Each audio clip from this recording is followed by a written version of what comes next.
O que a gente fez, assim, além de um treinamento para as pessoas que utilizam água para minimizarem a utilização, né, a gente adotou algumas medidas de coleta de água, por exemplo, coleta de água de chuva, né, de alguns telhados, para a gente poder utilizar principalmente na irrigação de horta e jardins.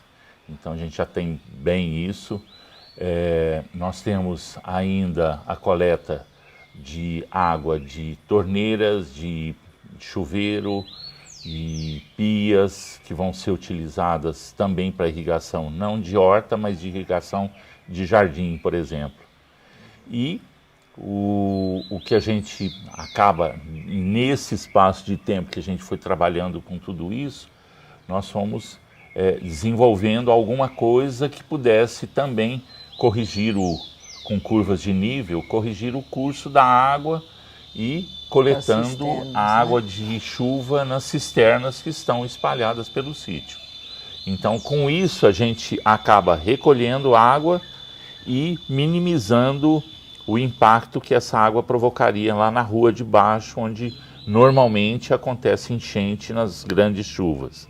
Nós fizemos alguns reservatórios, acompanhando as curvas de nível, nós fizemos alguns reservatórios.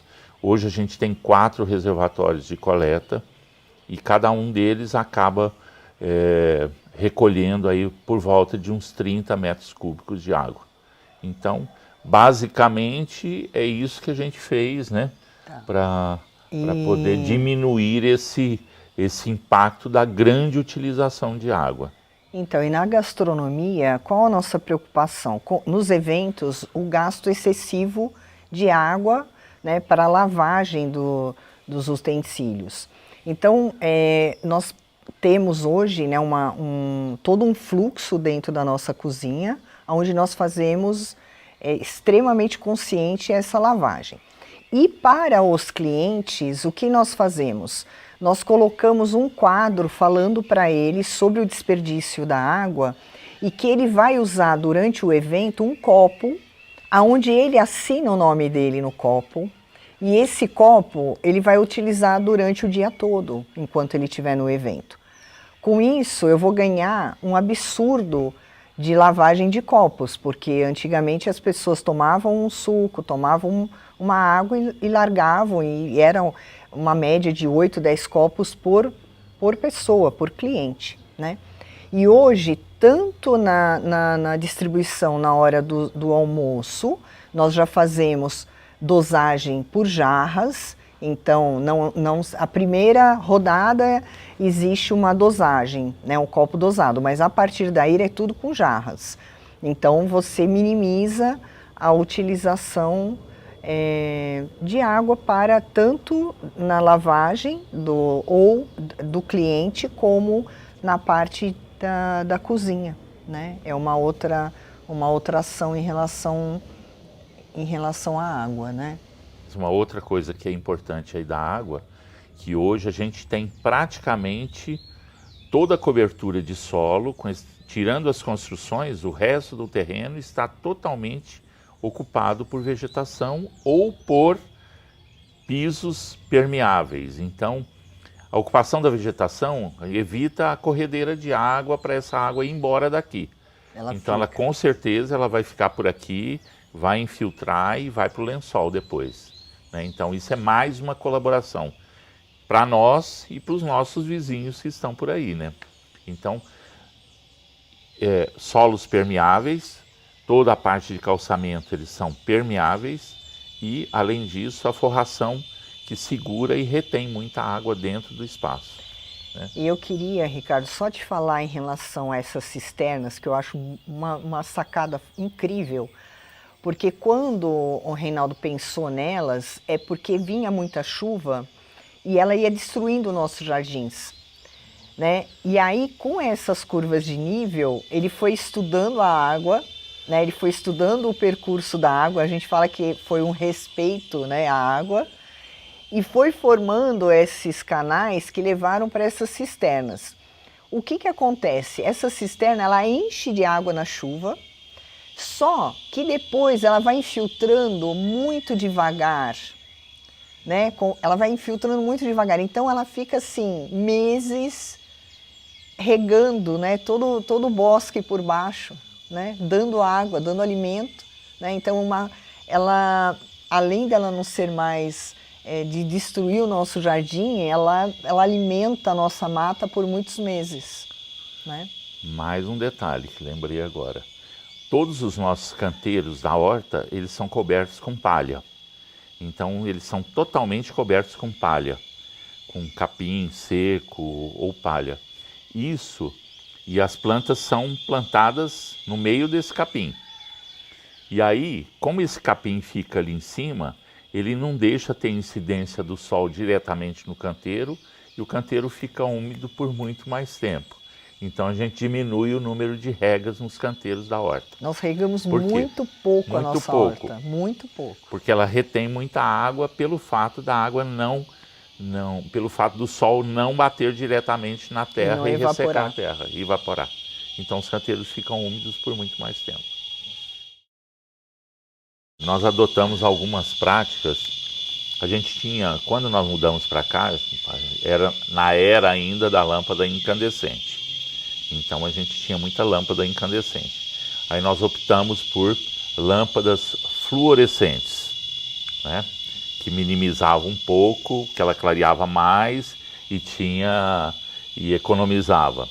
Depois das lâmpadas fluorescentes, nós fomos para as lâmpadas econômicas.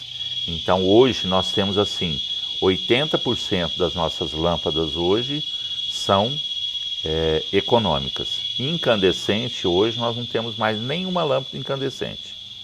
Temos, acho que uma meia dúzia de fluorescente, depois as econômicas, e agora, à medida que nós vamos caminhando, que elas vão queimando, nós já estamos substituindo por lâmpada de LED. Então isso já foi muito legal. Acho que já economizou muito. Não que nós somos tão velhos assim, né? Que ele coloca desde a incandescente. É que a história foi muito curta, né? A história foi muito curta, né? Um espaço de tempo curto, tudo isso foi acontecendo. Além disso, a gente adotou a prática de janelas grandes, né? Os telhados, principalmente do auditório, que é um telhado com telha que tem isopor, que diminui a incidência de calor dentro do espaço. Então, com isso, nós não temos em nenhum lugar ar-condicionado. Todos os espaços são assim, super tranquilos, fresquinhos, e evita o uso do ar-condicionado, que é um grande vilão. E com as janelas muito grandes, a gente tem uma iluminação natural uma grande parte do dia, né? Então isso acabou trazendo um aporte, né, de luz e de pouco calor, e em contrapartida sem gás. 99% é realmente gás, não temos a parte elétrica dentro da cozinha, que isso também, os fornos elétricos consomem, muito alto, né? E assim, temos os nossos freezer extremamente novos, com manutenção, para não ter realmente o gasto, né, de um equipamento mais obsoleto. Uma coisa que economizou muita energia também foi a questão do aquecimento solar, né? Sim, o aquecimento solar, que a gente começou agora a implantar o aquecimento de água por aquecimento solar, que foi realmente assim um grande avanço para nós, porque o chuveiro realmente consome muito, e com a energia solar aqui a gente não teve nenhuma preocupação com isso ainda. E passamos o inverno aqui com ele sem nenhum problema, que ficamos com medo, né, que ele não fosse dar conta, e dá conta sim. Nós tínhamos essa preocupação, porque Ribeirão também tem uns picos de frio, né? Mas mesmo com frio nós conseguimos ter a água super quente. Nós assumimos aqui há 22 anos, nós tínhamos uma área totalmente degradada. E assim, com uma grande quantidade de pinheiro australiano e de eucalipto. Então, e algumas frutíferas que já estavam assim, em fase final, porque estava muito mal cuidado, né? E nós começamos a investir na parte botânica, porque animal vem onde tem planta, animal vem onde tem fruta. Então nós começamos a investir na parte botânica. E uma das coisas boas, assim, acho que muito boas que nós fizemos aqui, foi investir em trazer as frutas da Mata Atlântica. Entendeu? A gente tem pés de laranja, de limão, mas nós investimos muito nas frutas da Mata Atlântica. Grumichama, araçá, o palmito, a uvaia, cambuci, cabeludinha, cereja do Rio Grande. Então, essas frutas que nós trouxemos para cá, calabura, elas atraem muito os bichos da Mata Atlântica, né? Então, com isso, nós conseguimos trazer, né, os tucanos voltaram, os esquilos voltaram, os jacus, que não tinham aqui na região, estão por aí passeando, né, porque eles adoram essas frutas da mata. Nós tivemos até uma coisa assim, que foi um evento que nós fizemos, chamado Piquenique Sustentável, onde nós fazemos toda uma prática ambiental para essas pessoas, com danças circular, com trilhas, né? Exposição da horta. Reinaldo planta uma árvore e as pessoas levam essa árvore, todo mundo planta, né? E foi uma emoção tão grande que enquanto nós estávamos nas toalhas vermelhas, xadrez, né? Porque a gente faz um piquenique aqui, extremamente piquenique mesmo, resgate, né? Apareceram 2 macacos bugio enormes em cima das árvores, embaixo do piquenique, né? Em cima do piquenique onde nós estávamos. Nós nunca tínhamos visto. E as pessoas que estavam eram de São Paulo e houve assim até um momento de emoção mesmo, né? Porque eles apareceram como se eles quisessem vir dar as boas-vindas àquelas pessoas, né? Outras coisas interessantes que aconteceram aqui, os insetos começaram a aparecer. Os insetos do bem, né? Que estão aí, insetos assim super diferentes, que não existiam mais, começaram a aparecer. Por quê? Eles fazem parte desse ecossistema. Então foi muito legal isso também. Nós temos muito vagalume aqui, então já tem grupos que estão vindo aqui quando começa a cair o sol para ver os vagalumes, né? E uma coisa que eu gostaria de deixar assim, que eu acho que isso é a grande sacada da sustentabilidade, que hoje nós temos menos mosquitos que o pessoal da cidade. Por quê? Porque o nosso ecossistema está em equilíbrio. Então nós temos as aranhas, né? Nós temos muita aranha aqui, mas são aranhas, né, do bem, que acabam diminuindo, né, a população de mosquitos. Hoje nós não temos praga aqui, né? Então nós não temos a pomba, a gente fala que é o rato de asas, né, que é uma praga. Nós não temos baratas, nós não temos pragas que as pessoas da cidade estão tendo problema. Por quê? Porque nós estamos em equilíbrio com essa biodiversidade, não é? Além dessas frutas que a gente tem plantado aqui, nós fazemos um trabalho de recolher sobras de frutas do sacolão e eles têm um lugar dentro da mata, a gente tem uma mesa enorme que a gente corta as frutas e coloca lá. Então aquilo ali, com certeza, um monte de passarinhos, borboletas, né? As borboletas, a gente nunca tinha visto borboleta aqui quando nós viemos. Hoje a gente tem uma infinidade de borboletas. Então, o próprio gambá, o viadinho que já apareceu aqui, né? Esses bichos que vêm até para comer dessas frutas. E a gente coloca em grande quantidade. Então, isso foi o que foi acontecendo, né? Aí você vai mexendo na terra, vai trazendo matéria orgânica, vai tirando o saibro, vai criando uma outra condição.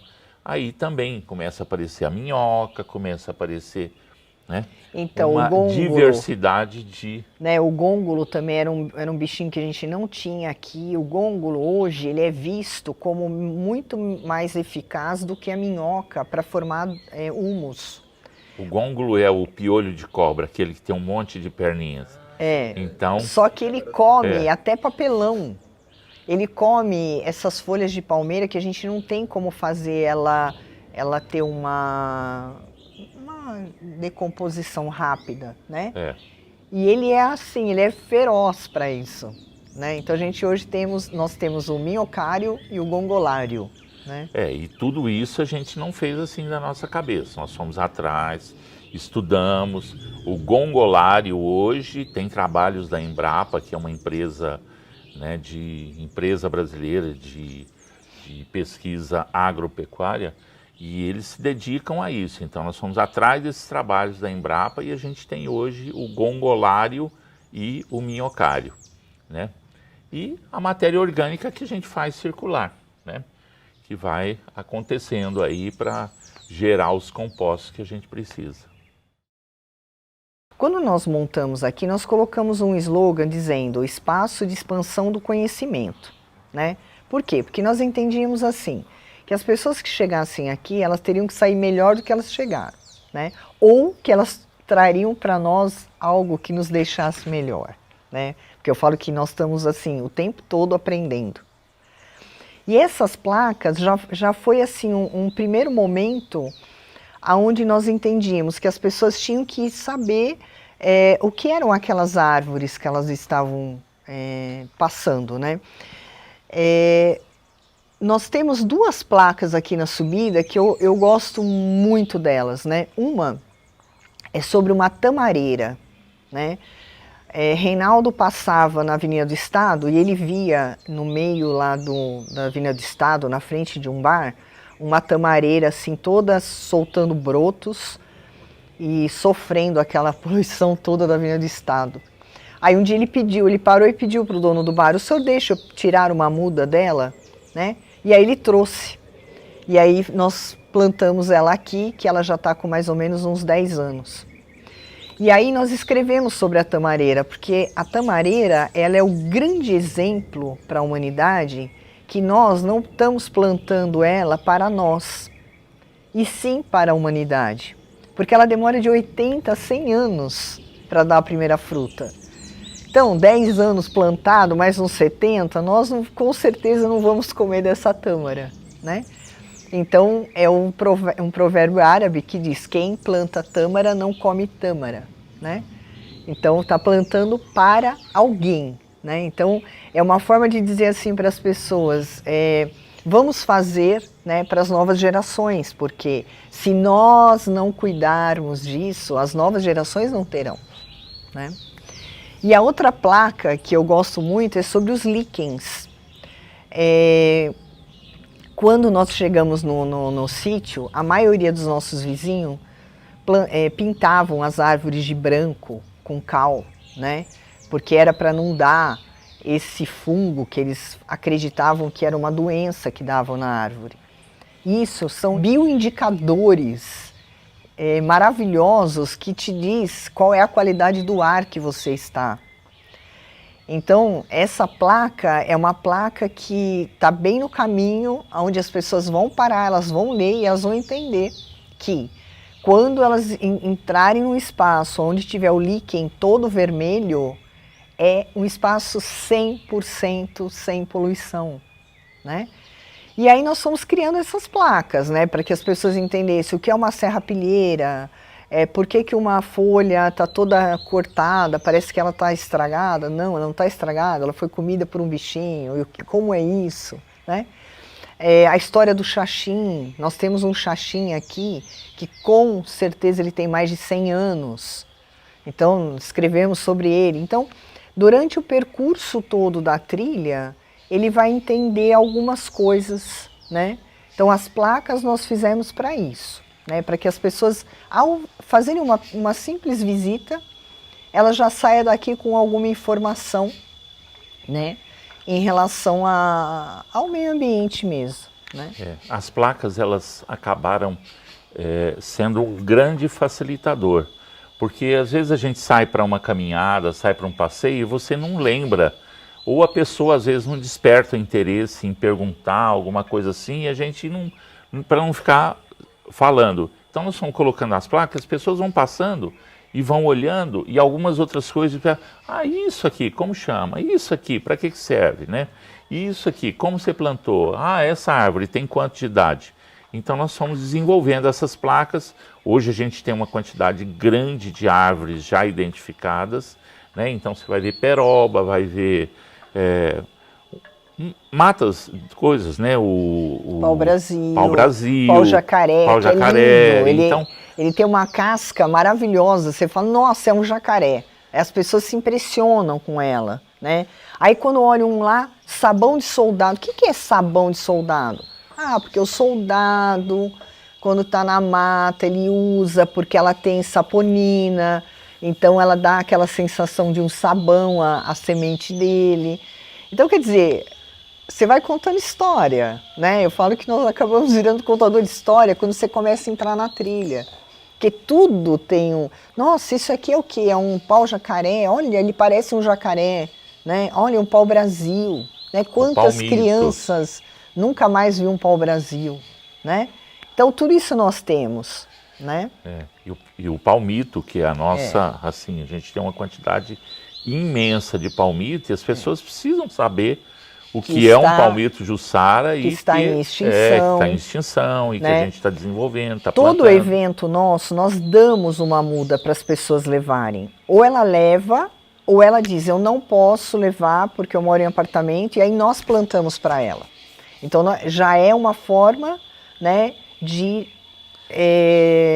enriquecimento botânico do planeta. E ele se sente importante quando ele leva uma muda, porque nós explicamos para ele que ele vai ser uma pessoa, o quanto uma árvore traz de oxigênio, né? Então é feito toda uma explicação para ele, por que você está levando essa árvore, né? Você vai ser o responsável, né, para ajudar, né? Né? Ajudar a contar a história, né? Tem, por exemplo, tem pessoas que já vieram aqui, que levaram uma muda, e ele pegou o filho e foi para um determinado lugar e plantou a muda. Então ele vai periodicamente para ver aquela muda. Então a muda está crescendo junto com o filho.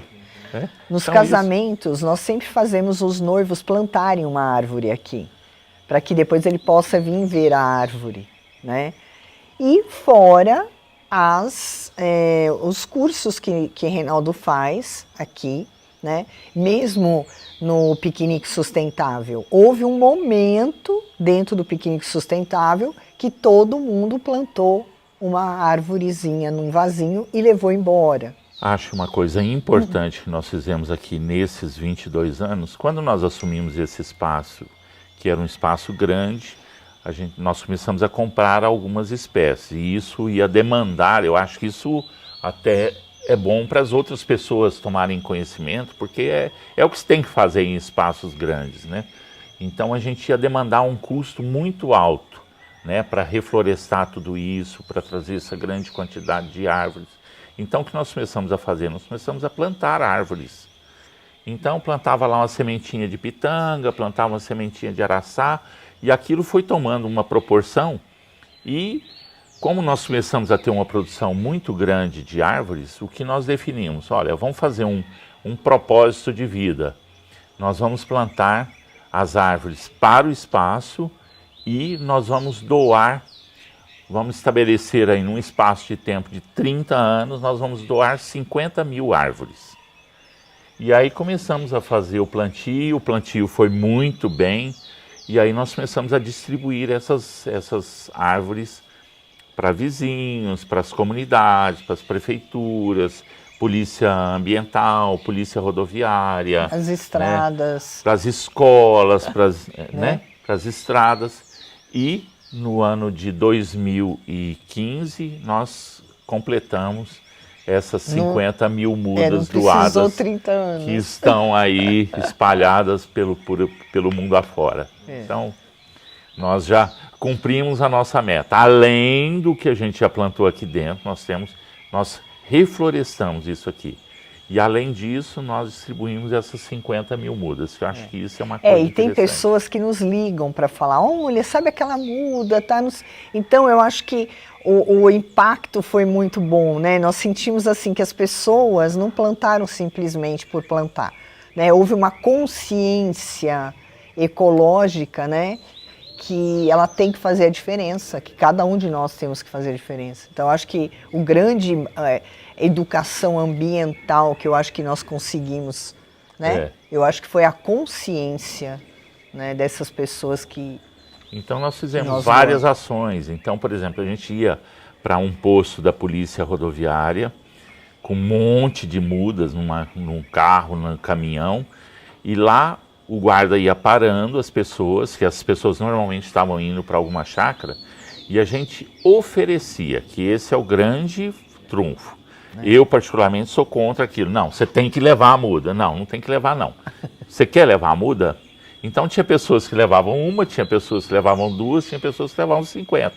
Por quê? Porque ele já tinha um destino para aquelas mudas. Então isso nos assegurava de que aquelas mudas que a gente distribuía, com certeza iam ser plantadas. Nessa outra forma, que você tem que levar a muda, ele passa 50 metros, ele joga a muda fora, porque ele não quer a muda, né? Então acho que isso foi legal aí nesse espaço de tempo. E a gente acabou distribuindo as 50 mil mudas. A maior parte delas, né, eu diria para você que 99% delas eram de mudas nativas, principalmente frutíferas, porque Agora, eu acho assim que ainda falta, né, para nós um projeto que chama-se, denominado pelo Reinaldo, de Pequeno Sustentável. É um projeto que nós precisamos de parceria ainda para fazer, onde nós entendemos que as crianças do entorno teriam que ser beneficiadas, né? E nós construímos já um espaço. Nós temos uma biblioteca muito grande, com muitos livros, e nós temos a vontade de fazer essa captação dessas crianças, que nós entendemos que nós teríamos que garantir a eles o serviço na própria terra, né? Mas ainda nós não conseguimos fazer essa captação dessas pessoas. Então é um projeto que pretendemos ainda fazer em 2019, né? Nós já temos a estrutura física, mas ainda precisamos de uma estrutura intelectual no sentido de pessoas, para que realmente esse nosso projeto vá para frente, né? Ainda não conseguimos conscientizar ainda essa população do entorno, ainda a gente está ainda buscando essa, né? Seria uma forma de treinamento para que essas crianças pudessem tomar gosto como nós tomamos pela natureza, e hoje a gente, né, a gente tem uma visão diferente da natureza. Eu sempre falo que antigamente a gente saía, isso eu falo há 30 anos atrás, a gente saía na rua, ia dirigindo, e você ia dirigindo, reclamando do trânsito, né? Então hoje não, hoje a gente tem uma visão diferente das cidades, principalmente as cidades são arborizadas. Então hoje a gente passa, nossa, olha esse Ipê como tá lindo, né? Então a gente acabou tendo uma visão diferente, né? Que é isso que as pessoas precisam ter aqui e tem, né? Quando elas chegam aqui, elas falam assim, nossa, eu nunca vi uma agave parecida com essa, que é uma planta enorme que a gente tem aí. Nossa, eu nunca vi uma árvore parecida com essa, né? Eu nunca vi uma árvore tão florida como essa. É esse despertar que as pessoas precisam ter para a gente começar a falar de meio ambiente. E nós queremos isso porque quem mora na terra, o que nós percebemos que ainda o gosto pela terra ainda não está assim tão apurado quanto quem mora na cidade grande que vem para a terra, né? Ele vem para a terra, ele abençoa, né? A pessoa que está na terra muitas vezes não está percebendo essa coisa bacana, né? Então é isso que nós estamos tentando fazer com as crianças aqui do entorno, né? Trazê-las para convencê-las disso, que elas são privilegiadas de estar num lugar desse. Eu estudei muito essa parte da gastronomia, né? A minha formação, eu sou biomédica com especialização em alimento seguro, né? Então, o que eu entendo de alimento seguro? É um alimento sem agrotóxico, é um alimento sem aditivo, é um alimento sem conservante, né? Eu brinco, eu digo assim, qual o alimento que você deve comprar, Ricardo? Você tem que ir no mercado e comprar aquilo que a sua bisavó compraria. O que ela não compraria, você não compre, né? Por quê? Porque o superprocessado é um veneno. Né, o embalado, né, eu falo descasque mais e desembale menos, né? Então nós trabalhamos aqui no Fiore essa lógica em todo o nosso evento. Só que, para mim poder trabalhar essa lógica, o que nós tivemos que fazer? Reinaldo investiu na horta. Por quê? Nós tínhamos que ter uma horta verdadeiramente orgânica. Eu digo assim, nós não temos o selo de orgânico, até porque eu digo que o nosso selo é a nossa palavra, é o nosso fio de bigode, que eu acho que ele é muito maior do que qualquer selo. Então nós não usamos nada que comprometa a nossa terra, nós não usamos nada que comprometa a nossa saúde. Então nós temos uma cortina de citronela para afastar as pragas. Nós temos, como ele já falou, né, o solo todo protegido para não ter a evaporação da água, e essa verdura ela vai gradativamente recebendo essa água. Ela tem toda a compostagem que foi colocada, ela tem o humus que foi colocado, ela tem o bocashi que foi colocado. Então esse é o alimento dessa verdura, né? Ela não tem nenhum adubo para ela crescer ou para ela desenvolver, e ela também não tem nenhum veneno para matar nenhum tipo de praga. O adubo, né? Não ser o adubo orgânico, né? O adubo. Só o adubo orgânico. O adubo químico, né? Não tem nenhum. Químico não. E com isso, essa horta, ela vem para dentro da minha cozinha. Só que a minha cozinha, ela tem também outro lado, que é esse lado do não aditivo, né? Então hoje nós fazemos um sorvete aqui. Qual é o emulsificante? Agar-agar, que é uma gelatina de alga, né? Hoje nós fazemos qualquer produto, qualquer alimento que eu precise dele com uma viscosidade maior, usamos o quê? A biomassa da banana verde, que é riquíssima em potássio, magnésio, fósforo, né? Não tem gosto, então ela não altera o meu produto e ela me dá a viscosidade que eu preciso, que teoricamente usaria um amido, né? E que só o amido é para deixar a pessoa gordinha, né? E nós não, nós utilizamos o quê? A biomassa de banana verde. Utilizamos o carboidrato complexo, que é o quê?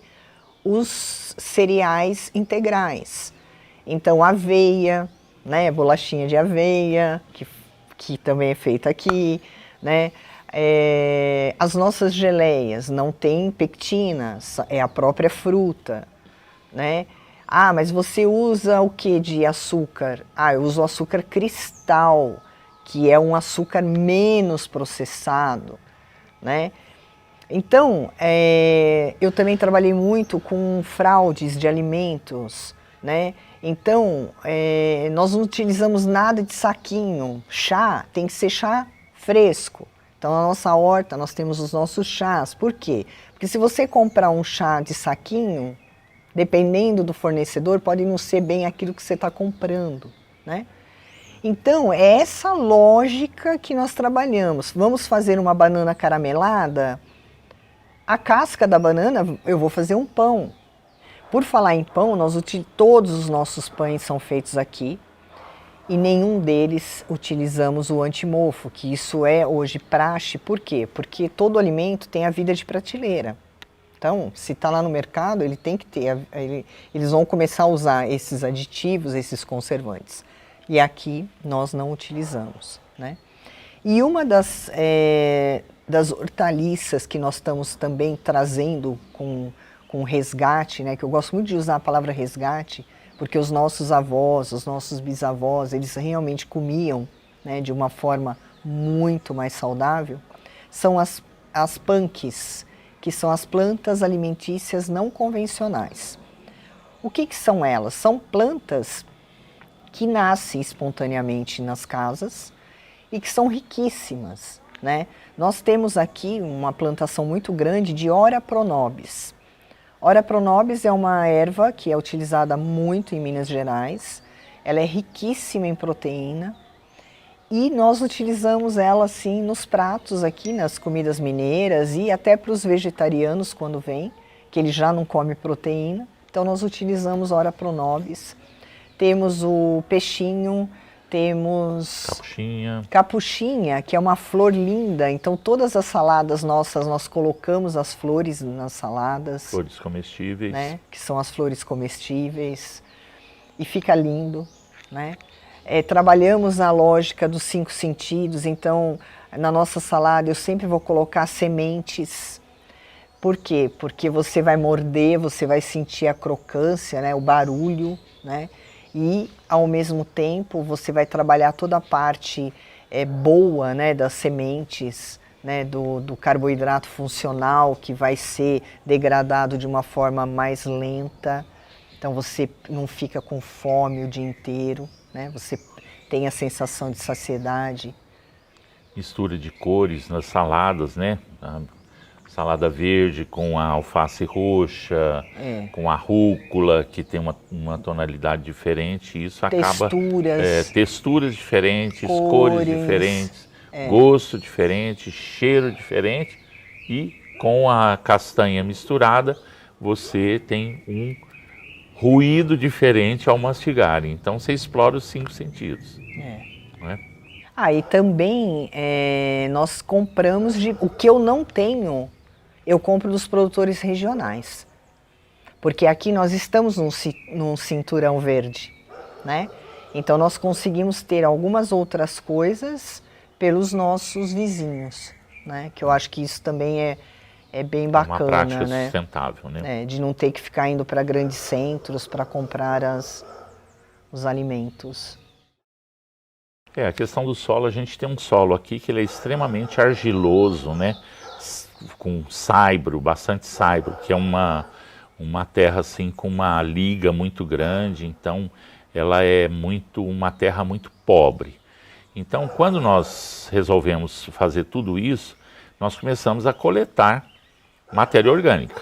Então, tudo que se recolhe hoje de matéria orgânica dentro do sítio vai para a compostagem, né? A gente já teve assim grandes quantidades, né, de compostagem, nós fomos juntando, pegando os vizinhos, trazendo folhas de fora. Eu gostaria até de falar sobre isso.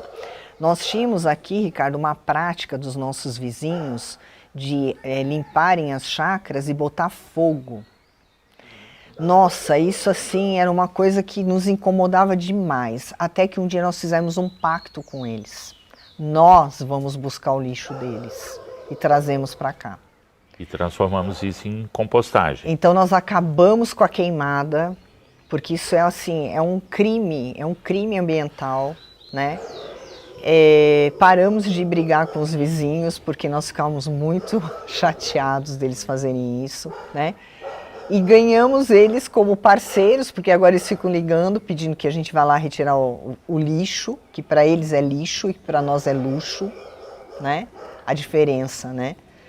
E conseguimos fazer harmonia com os vizinhos e hoje nós temos esse trabalho de buscar na casa deles. Dentro ainda da terra, aí nós começamos a tem um vizinho que tem criação de cavalo, que o esterco, que é um incômodo para ele, passou a ser um benefício para nós. O amigo nosso que tem serraria, que tem muita serragem, ele enche o caminhão e traz para cá.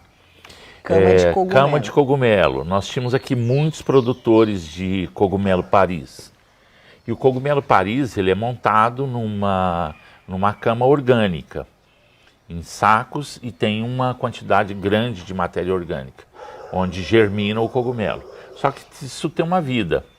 Terminada essa vida, ele tem que jogar aquilo fora, ele tem que ficar livre daquilo, porque aquilo passa a ser Primeiro que ele precisa de espaço e segundo que aquilo passa a ser um problema para ele ali de resíduo. E aí nós começamos a buscar essas camas de cogumelo. Então a gente trazia caminhões e caminhões de cama de cogumelo, fazia os amontoados, deixava aquilo compostando, curtindo, virando e fomos agregando isso na nossa terra. Então foi uma luta aí de esses 20 anos, nós somos verdadeiros catadores de matéria orgânica. E tudo que gera aqui dentro, o que gera aqui, nós transformamos tudo em matéria orgânica que vai para a compostagem, ou vai para o minhocário gongolário, ou vai para as galinhas que a gente tem. Então, isso vai criando um ciclo que vai ficando sempre aqui dentro do espaço, que é o ciclo biológico do vai aproveitando tudo e vai só transformando. Então, nada se perde. Foi isso, nada se perde, tudo se transforma. Né? Então nós fomos criando isso, com isso nós fomos melhorando a condição da terra. Então, nós fomos misturando essa matéria orgânica no saibro, misturando essa matéria orgânica nessa argila, e ela foi renovando e hoje a gente tem todos os espaços plantados graças a esse trabalho que nós fomos desenvolvendo no decorrer do tempo. Você viu que as nossas práticas de sustentabilidade, elas têm uma história, né? Não foi uma coisa criada ontem ou antes de ontem. Elas têm 20 anos que nós estamos fazendo. Não, agora nós vamos juntar lixo. Agora nós vamos separar o lixo. Agora nós vamos buscar o composto. Esterco. Sabe? Mas quando você lembra como era e como é hoje, você fala assim, nossa, é muita diferença. Né? E investir primeiro no meio ambiente, depois nas construções, porque construir você constrói rápido. Agora uma árvore não, né? Uma árvore demora, né? Então você tem que trabalhar isso antes, né? Porque senão... Né? Que foi isso que a gente fez no decorrer do tempo, né? Uma casa, se você tiver 50 mil na mão, você constrói ela em 2 meses. Uma árvore, se você tiver 50 mil na mão, você vai ter que esperar os 10 anos, porque ela vai demorar 10 anos. Né? Não, e se você quiser plantar uma muito grande, porque você acha que você consegue, você tem que estaquear ela tanto e ela pode morrer. Ela pode morrer porque ela não foi feito um replantio legal, ela morre. Então, quer dizer, você gasta muito e ainda morre, né? Nós tivemos uma situação, isso há 20 anos atrás, que nós fomos comprar mudas num viveiro. E lá tinha um velhinho, assim, uns 90 anos mais ou menos, Senhor que era o que Braga. cuidava do viveiro, né, o seu Braga. E aí tudo, quando você está começando, você sempre fala assim, nossa, quanto tempo demora para dar fruto? Nossa, quanto tempo demora para dar pitanga? 10 anos. Nossa, 10 anos. Nossa, quanto tempo demora para dar araçá? 8 anos. Nossa, palmito. Para ficar uma árvore bonita, 12 anos. Nossa, 12 anos, né?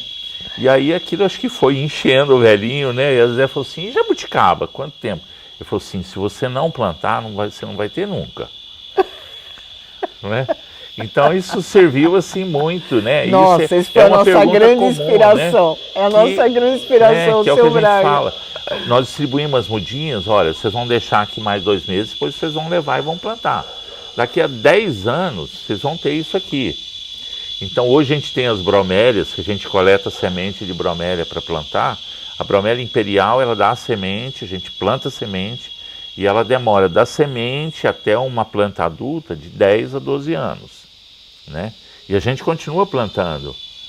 Né? Então a gente tem ainda plantio de bromélia imperial. Mas vai demorar 12 anos? Não sei nem se eu vou estar aqui daqui a 12 anos, mas alguém vai estar aqui para colher para replantar essas bromélias. Então esse é o espírito da coisa. Que é isso que a gente queria passar para as pessoas. Você não tem que plantar uma pitanga para você tomar o suco da pitanga. Você tem que plantar uma pitanga porque os seus princípios de conservação, de meio ambiente e tudo mais, são muito maiores do que o suco da pitanga. Né? Quando a gente distribuía as mudas, né, essas 50 mil mudas, né, aí era muito comum assim as pessoas, até nossos amigos, né, chegavam e falavam assim, nossa, mas por que você está fazendo isso, gastando dinheiro, gastando tempo, põe essas mudas na picape, vai lá distribuir um trabalho desse? Ah, deixa, uma outra hora a gente conversa sobre isso, porque ele, na realidade, ele não tinha entendido ainda o espírito da coisa, né? A imaturidade dele em relação a isso era tão grande que não dava nem para você discutir naquele momento. Ele precisava crescer muito mais, né? Porque o princípio era muito maior do que o que a gente estava fazendo, né?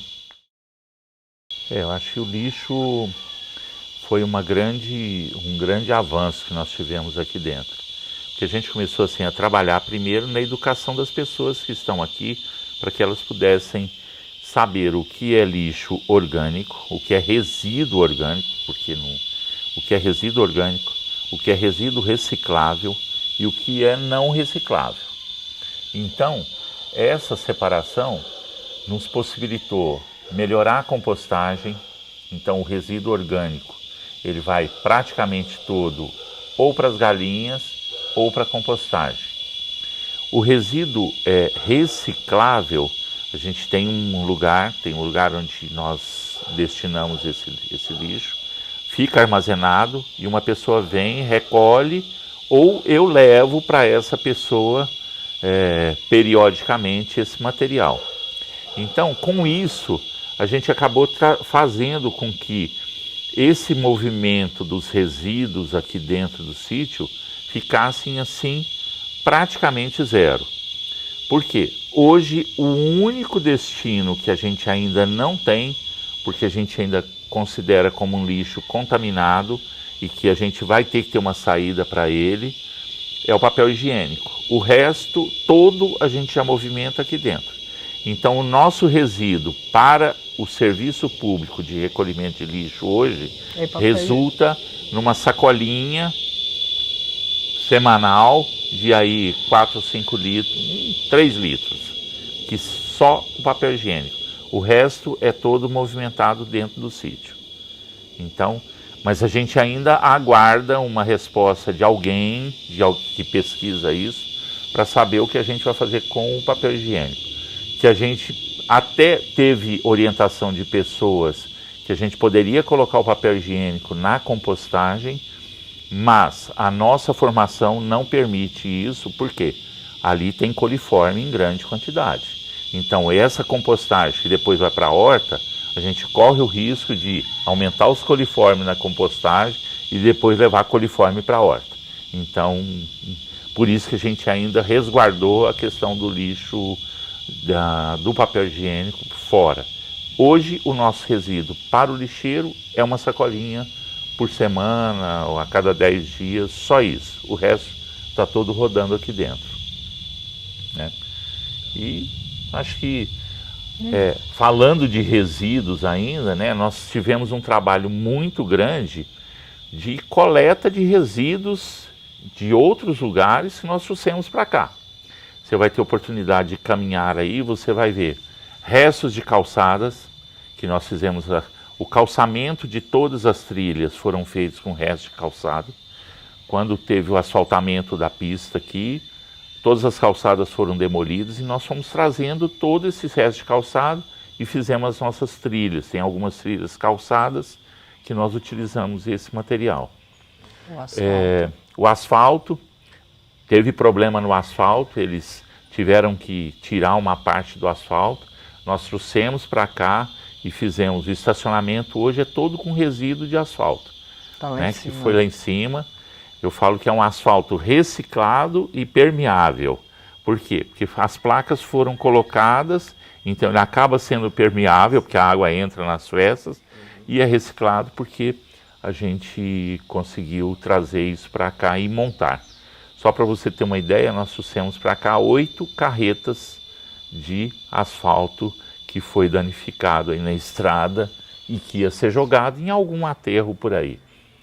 Além disso, um outro grande trabalho que foi feito, quando nós resolvemos calçar as nossas ruas, nós fomos buscar, aqui na região antigamente tinha muita serraria de granito. E quando serra o granito, os blocos vinham lá do Espírito Santo, vinham, e ele era serrado para formar as placas de granito para a construção civil. E para as pias, para né? pia, para piso e tal. E aí sobra a parte de fora que eles chamam de costaneira.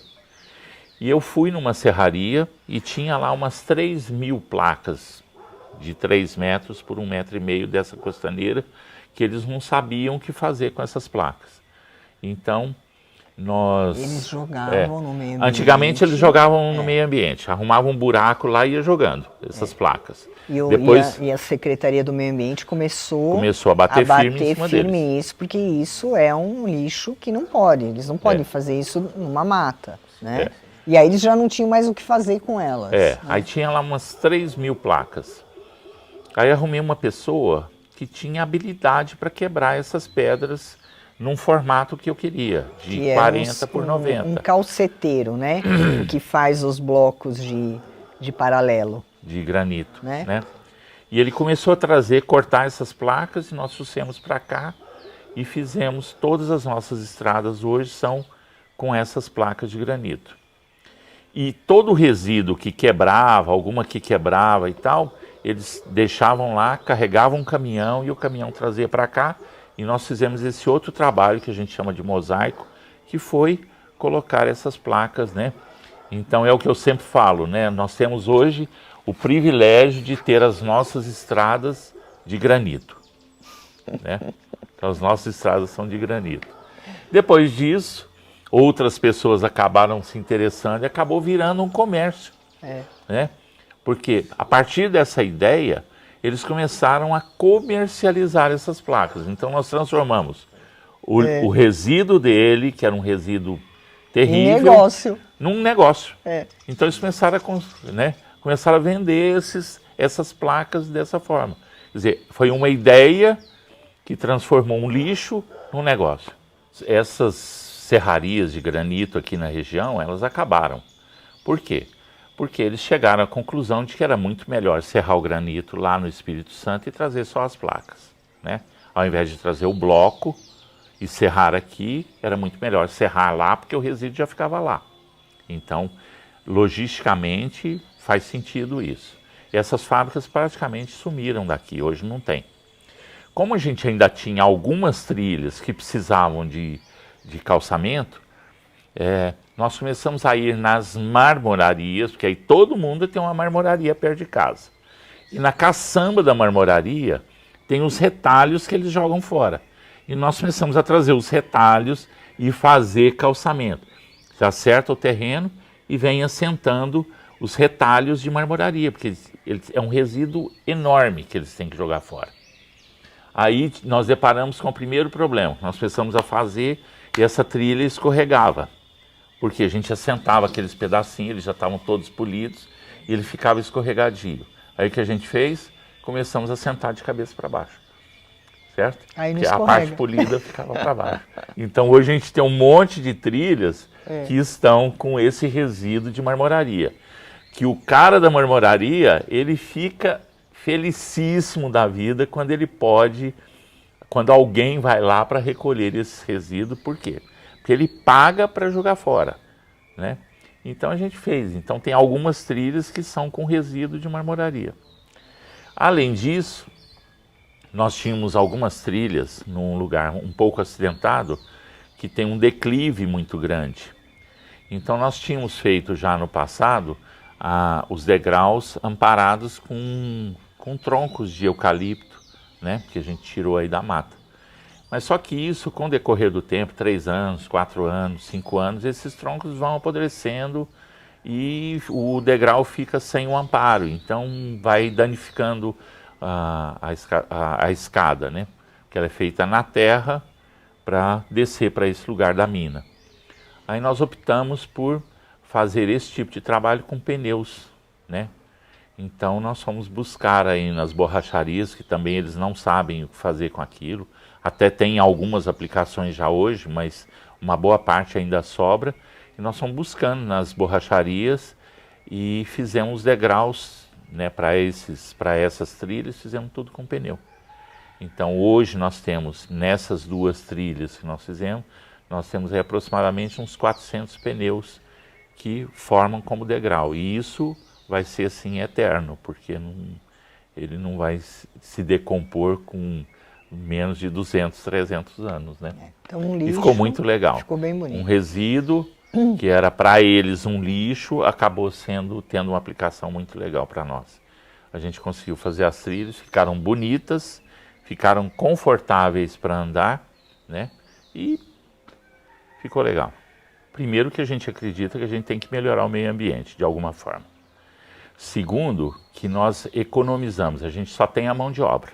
Então, resto de calçada, pneu, esse granite e marmoraria, tudo isso a gente consegue de graça. Fazendo esse tipo de trabalho, a gente só tem a mão de obra. E eu acho que isso vai ser bom para quem tem o resíduo, é bom para nós e é ótimo para o meio ambiente. E assim a gente acaba resolvendo esse monte de problemas com um custo muito baixo. O custo realmente é muito baixo. E o consumismo, né? Porque quando você fala em contratar algo, contratar uma empresa, você já vai estar usando materiais novos, né? Então esse material novo, ele vai gerar o quê? Água, luz, né? Calor, cimento, quer dizer, caminhão. O custo de tudo isso a nível do planeta é monstro, né? Do que se você já pegar algo que ele já foi processado, né? Então, quando você fala de reutilizar algo, é muito maior o custo, né? O benefício é muito maior. Né? Porque se você for colocar realmente no lápis, não é só aquilo que você está pagando, né?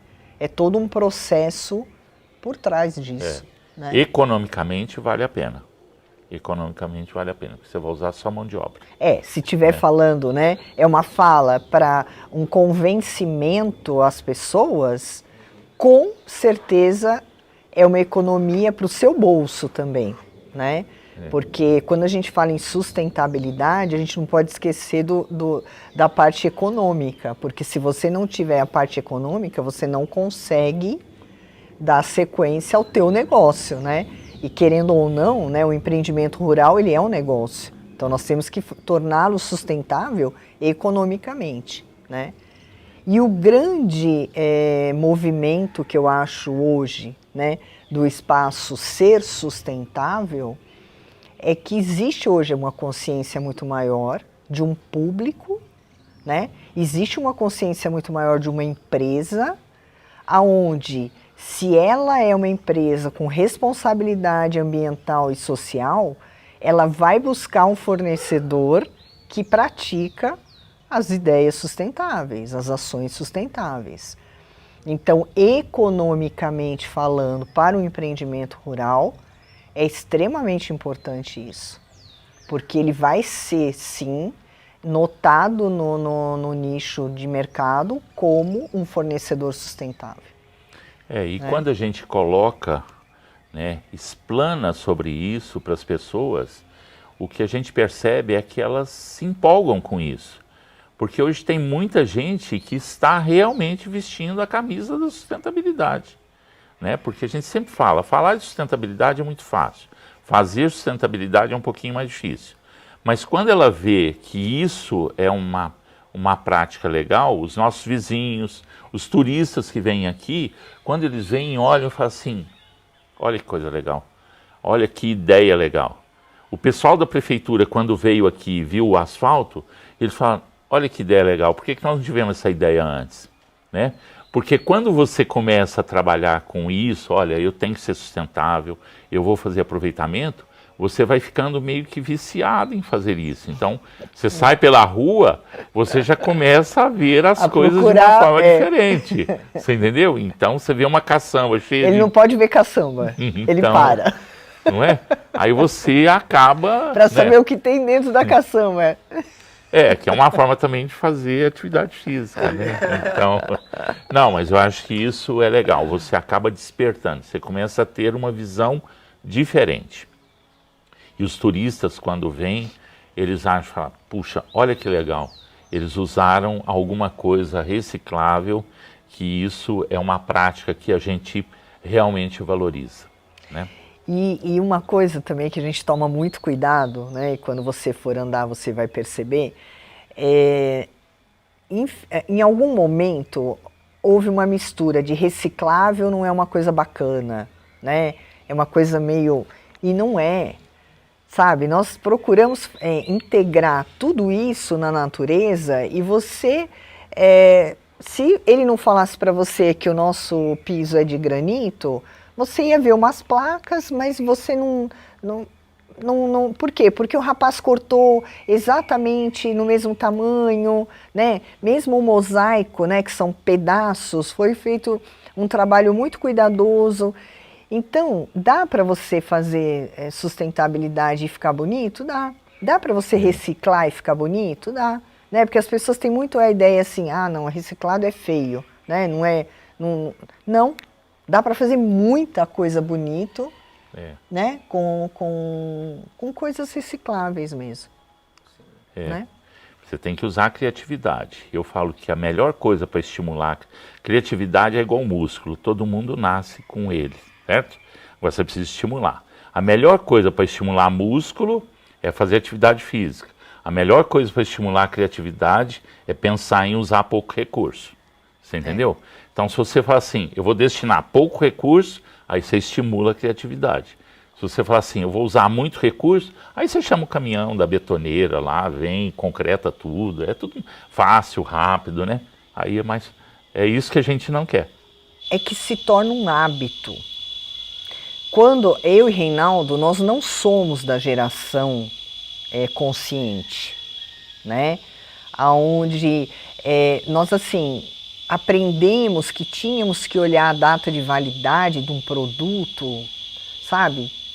Não de pequenininho, né? Nós não tivemos essa consciência ecológica. Por quê? Porque nós tínhamos muita água, nós tínhamos... Tudo era muito rico, né? Na nossa infância. Então nós não tivemos essa filosofia do reciclado, do vamos economizar, nós não tínhamos isso. Mas nós éramos de família que não tinha muito recurso, né? Então você já começa a ter um olhar um pouco mais crítico para isso. Você não pode desperdiçar, porque não é tão fácil, né? Só que quando nós começamos a entender a lógica, né? Nós começamos a ouvir alguma coisa assim muito longe, olha, tem um negócio chamado aí aquecimento global, né? E aí tinham duas correntes, né? A corrente que dizia que todo mundo era maluco, que isso nunca ia acontecer, que a água nunca ia acabar, né? E o outro grupo que dizia, não, a água vai acabar, né? Nós temos um negócio aí chamado camada de ozônio que está sendo destruída, porque o homem está destruindo tudo isso. E aí nós começamos a nos questionar, peraí, nós compramos uma área, né, uma área degradada para termos uma qualidade de vida, né? Eu acho que tudo, num primeiro momento, foi a nossa qualidade de vida. Como que nós vamos estar num espaço, num local, com uma qualidade de vida, se aqui não existe harmonia, né? Não existe harmonia de ecossistema, não existe harmonia de nada, né? Então eu acho que nesse primeiro momento nós começamos a nos questionar e começamos, o que é que nós podemos fazer? E foi muito gradativo, não foi assim uma mudança radical, até porque nós não tínhamos o conceito, né? Diferente de hoje, né, que as crianças já são educadas para uma educação ambiental, né? Os jovens já têm uma atitude diferente na alimentação, né? Nós não tínhamos isso. Então, para nós foi uma coisa muito gradativa. Só que, do momento que você entra nessa filosofia, você não consegue mudar mais. Porque tudo te leva a esses questionamentos. Mas espera aí, se eu fizer isso, hoje, se eu vejo uma pessoa lavando louça com a torneira toda aberta, nossa, eu me sinto mal. É uma coisa assim, emocional já, entendeu? Porque eu falo, filha, você tem noção? Aí eu sou meio apelativa, né? Eu pergunto assim, você tem filho? Né? Porque eu acho que o filho é a maior herança, né? E é o maior motivo, né, da pessoa. Eu falo assim, você tem consciência que o seu filho vai ficar sem água? Né? Aí a pessoa diminui, né? Não, mas só porque eu estou diminuindo aqui na sua casa, é por isso. Porque você vai diminuir também na sua, porque você vai falar para o outro também diminuir, né? Então eu acho que para mim, né, eu entendo, não sei, né, o que você entende, mas eu entendo que foi mais ou menos isso, uma coisa muito gradativa e que hoje se tornou hábito. E o hábito você não muda mais, né? No momento que você cria ele como um hábito. Eu acho que foi um pouco mais difícil no começo, porque a gente tinha assim, uma demanda muito grande, porque o sítio era grande, é um sítio grande, e que precisava de muita coisa. Então, só para você ter uma ideia, esse granito que a gente trouxe, foram assim, pelo menos uns 40 caminhões que a gente trouxe. E isso, para nós, tinha, o que a gente comprava já tinha um custo bem baixo. E esses fragmentos que sobravam, que a gente fez os mosaicos, a gente pagava R$300 um caminhão com 16 toneladas. Então você tinha um custo baixíssimo. Esses resíduos de marmoraria que nós fomos ganhando, a gente foi fazendo, isso demandou assim um trabalho inicial. Mas hoje, por exemplo, você anda na trilha, as trilhas estão todas conservadas. Por quê? Porque é um investimento, principalmente com pedra, que acabou. Porque aí você não tem a manutenção. É um investimento com o pneu, né, que acabou. Você economiza na manutenção. Depois acabou. Né? Que foi isso que a gente fez. Nós plantamos o chão, todo o solo está coberto, e nós procuramos no decorrer do tempo plantas que pudessem realmente tomar o solo para que não nascesse praga, porque aí você não tem o trabalho de ficar arrancando praga no meio, mato. Por quê? Está todo coberto com uma vegetação que não deixa nascer praga. Então tudo isso foi um trabalho assim, de muito estudo, de muita pesquisa, de muito erro e acerto, né? Nós não fomos sábios desde o começo. Aliás, nós fomos sábios desde o começo, porque não sabia que não sabia nada, né? Então, mas nós tivemos muitos erros. Tivemos que estudar muito. Nós tivemos muitos erros também. Perdemos muita planta, porque nós punhamos planta de sol na sombra, da sombra no sol, né? Fizemos muita. Foram coisas que foram acontecendo no decorrer dos 20 anos. E hoje eu posso falar para você assim, que a gente está com todas as trilhas estão tranquilas, a gente anda nelas, não tem mato, tudo limpinho, e isso chama a atenção do turista, assim, entendeu? E eu vou até tomar a liberdade de falar uma coisa que me veio na cabeça agora. Por esse cuidado com o solo, né? Um exemplo, essa grama preta, que é uma grama que ela toma conta e ela não deixa nascer mato, né?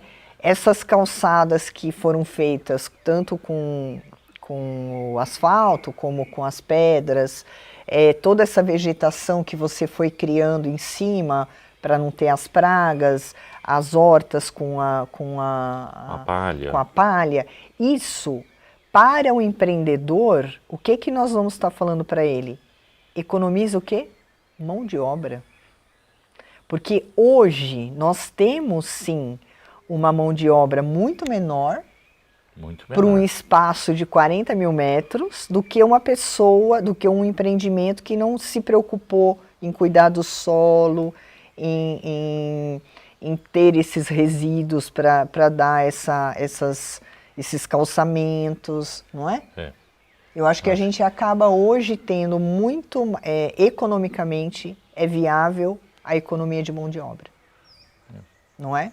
Muito, muito. Acho que isso foi assim uma grande sacada, e que a gente às vezes fala com o pessoal dos órgãos públicos, né, que eles precisam adotar algumas práticas dentro da cidade de plantar coisas que não vão dar mão de obra depois. Por quê? Plantam coisas que vão dar mão de obra, depois não tem a mão de obra, aí nasce o mato, aí fica cheia, a cidade fica cheia de mato. Aí morre tudo, porque o mato ele vai com certeza matar a planta, né? Então, eu acho que foi assim. Realmente nós tivemos bastante trabalho no começo, mas valeu a pena, porque hoje a nossa demanda hoje é muito pequena. Se a gente tem hoje uma demanda ainda é de algumas coisas que a gente inventa, e vamos fazer um quiosquezinho aqui, vamos fazer uma pracinha aqui, é só isso, porque se a gente falar para hoje, nós estamos com o empreendimento totalmente pronto e de uma forma assim bem tranquila, com pouca mão de obra.